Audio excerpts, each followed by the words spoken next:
Tak ahojte, takže neuveríte, ale niečo úžasné zase sa stalo.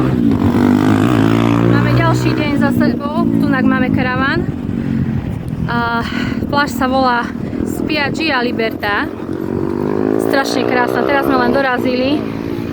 Cesta bola celkom fajn a samých dobrých ľudí sme stretli, to bolo neskutočné. Jeden pán na takej malej motorke nás zaviedol až sem, chudák videl, že sa tu proste moceme v tom mestečku, zastal, ukázal nám, išiel vlastne pred nami a my za ním.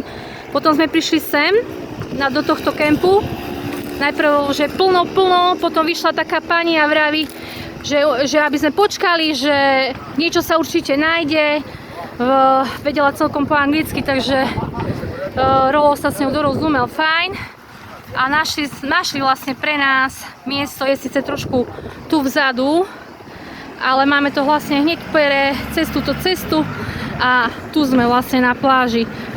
Sprchy a také veci sú tam vzadu, ale zase nie je to až také hrozné.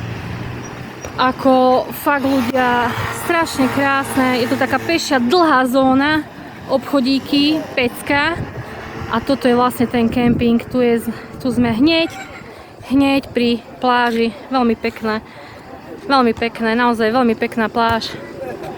Takže budeme tu a ako mne sa zase osvedčilo, že fakt tí dobrí ľudia ešte dobre existujú na tomto svete, takže ďalšia pláž v poradí a Rím máme ešte ďaleko, ale ozývam sa, točím túto našu expedíciu a vidíme sa. Čaute.